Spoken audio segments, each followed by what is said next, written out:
good morning students. Now today we will discuss about the next topic, that is the de Broglie concept or the concept of dual nature of matter. Actually, according to the wave theory, it was told that the light is having both dual nature, means both particle as well as wave nature. So light shows dual nature. So de Broglie, he told that if light is showing dual nature, then the matter must also shows the dual nature. Okay, because according to the wave theory, if microscopic particles like electron, proton or an atom is there, or any microscopic, means very small particles, when they shows motion, then they represent their wave properties. Okay, so he told that the matter also must represent the dual nature. For electron, he calculated an expression for the wavelength of electron, like according to the Planck theory, if the photon is representing the wave nature, then the energy of photon, it may be given by E is equals to h nu. This is according to Planck's quantum theory. Okay, and if the photon is having particle nature, then in that case, from Einstein equation, he took the relation E is equals to mc square. So these are the two relations. He took this relation from the Einstein equation, okay, or Einstein concept. Now if we will balance both the equation, then since equation 1 is equation 2, because both represent the energy of photon. Now h nu is equals to mc square. Since we know that frequency is equals to c upon lambda, so on putting the value of nu over here, we will get hc upon lambda is equals to mc square. We will cut 1c by 1c, and then h upon lambda is equals to mc. From here, what we will do, we will calculate the value of lambda. Lambda will be equals to h upon m into c. So this is a relation for representing the wavelength of a electron or wavelength of a small particle. But this is actually here, in this case here, we have taken the velocity of light.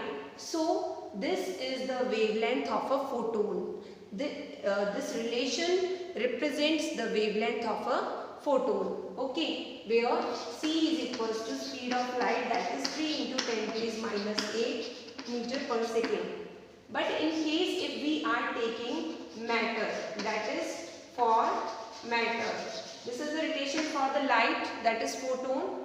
In case of matter, for matter, lambda is equals to h upon m into v. Here m represents the mass of means matter, it is particle, and v is the velocity of the particle of matter.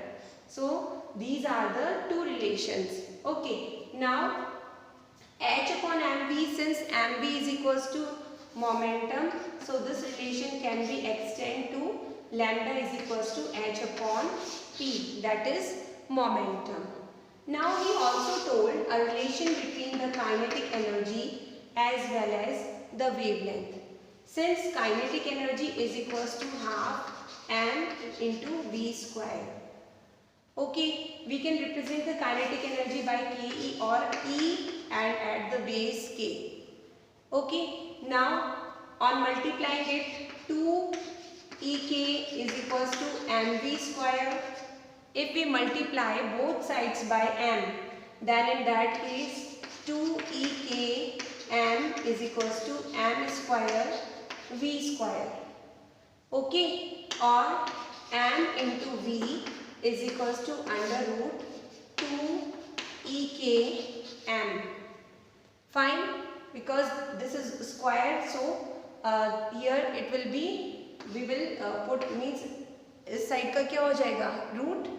Now next, since you know that mv is equals to h upon lambda, so we can take the relation from here. Since mv is equals to h upon lambda, so we can write the value of mv as h upon lambda is equals to under root 2 into kinetic energy into mass, and lambda is equals to h upon root 2 into kinetic energy into m.